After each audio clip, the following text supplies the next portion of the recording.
गीता ज्ञान में आज हम सीखेंगे जीवन का लक्ष्य सुख नहीं है बल्कि मोक्ष है। उदाहरण, मैंने कार की इच्छा से खूब मेहनत की, मुझे कार मिल गई पर मोक्ष ना मिला तो मैं अपने जीवन के लक्ष्य से भटक गया। आइए हम इसे आज एक कहानी के द्वारा समझते हैं। इस कहानी में एक बार जंगल में एक व्यक्ति एक पुराने कुएं में गिर गया। किसी तरह उसने एक वृक्ष की शाखा जो कुएं के मध्य में लटक रही थी को पकड़ लिया और वह कुएं के मध्य में लटकने लगा। तभी उसने नीचे देखा कि कुएं के पानी में एक मगरमच्छ उसकी ओर देख रहा था, मानो वह कह रहा हो कि जल्दी से ये व्यक्ति नीचे गिरे और मैं इसे खाऊं।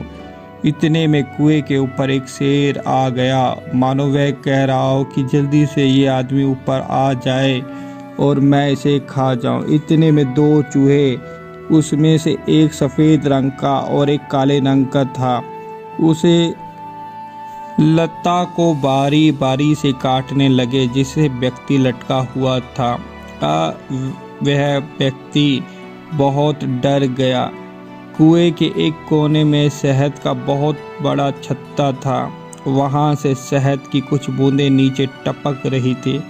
अब व्यक्ति के नीचे भी मृत्यु थी, ऊपर भी मृत्यु थी और जिस शाखा से वह लटका रहा था उसे चूहे काट रहे थे। कहने का भाव यह है कि अब व्यक्ति को ज्ञात हो गया कि उसकी मृत्यु निश्चित है, पर फिर भी व्यक्ति अपने जीव के स्वाद के कारण उस टहनी के से लटका हुआ ऐसे कोशिश कर रहा था कि शहद की बूंदें उसके मुंह में पड़े।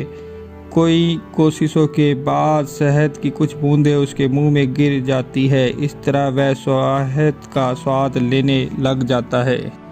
कुआं संसार का प्रतीक है। कुएं में लटका रहा व्यक्ति एक साधारण मनुष्य का प्रतीक है। नीचे जो मगरमच्छ है वह काल की तरह है। कुएं के ऊपर शेर उसके बुरे कर्मों का प्रतीक है। जिस वृक्ष की शाखा अथवा लता से वह लटक रहा है वह जीवन डोरी है। काला और सफ़ेद चूहा दिन रात का प्रतीक है, जो व्यक्ति के जीवन डोरी को लगातार काट रहे हैं, अर्थात व्यक्ति की आयु को घटा रहे हैं।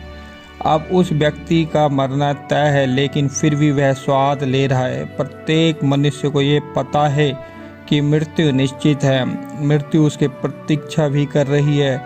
उसके द्वारा किए गए बुरे और अच्छे कर्म उसके सामने भी आएंगे। दिन और रात लगातार उसकी आयु कम कर रहे हैं और व्यक्ति फिर भी स्वाद लेने में अर्थात विषय विकारों में फंसा है। भगवान श्री कृष्ण कहते हैं कि कुछ मूर्ख बुद्धि वाले लोग अपना सारा जीवन इन्हीं भौतिक सुख सुविधाओं को प्राप्त करने में ही गुजार देते हैं। ऐसे लोग अपनी इन्हीं इच्छाओं के कारण बार बार इस संसार में जन्म लेते हैं। आइए इसे हम गीता ज्ञान में और अच्छे से समझें। जिन लोगों को निष्काम कर्म योग के मार्ग का ज्ञान नहीं है और जिनको ईश्वर का ज्ञान प्राप्त नहीं हुआ है, वह अज्ञानी लोग वेदों में बताए गए स्वर्ग आदि सुखों को प्राप्त करने में दिन रात लगे रहते हैं। वह इन संसारिक सुखों को प्राप्त करने के लिए सकाम कर्म करते हैं। उनके अनुसार इस संसार में स्वर्ग आदि उत्तम सुखों को पाना ही मनुष्य का मुख्य लक्ष्य है। इस प्रकार वे जन्म मरण के चक्कर में फंसे रहते हैं। बहुत से ऐसे लोग होते हैं जो अपना सारा जीवन भौतिक वस्तुओं को पाने में गुजार देते हैं।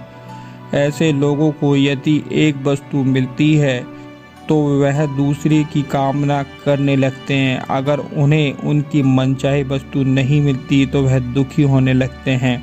इसी प्रकार ऐसे लोग अपनी अनंत इच्छाओं के कारण जन्म मरण के चक्र में फंसे रहते हैं। भगवान वेदों को मानने वाले को अज्ञानी नहीं कहते, बल्कि भगवान कहते हैं कि जो व्यक्ति केवल वेदों में बताए गए स्वर्ग आदि सुखों के पीछे भागता है वह अज्ञानी है। वेदों में हर प्रकार का ज्ञान छिपा है। वेद हमें कर्मकांड के बारे में भी बताते हैं। वेद हमें भौतिक सुखों को प्राप्त करने के साधन भी बताते हैं। है। लेकिन जो व्यक्ति केवल सांसारिक सुखों की तरफ भागता है, सकाम कर्म करता है और वेदों में बताए गए सांसारिक सुखों को प्राप्त करने में ही लगा रहता है, वह व्यक्ति अल्प बुद्धि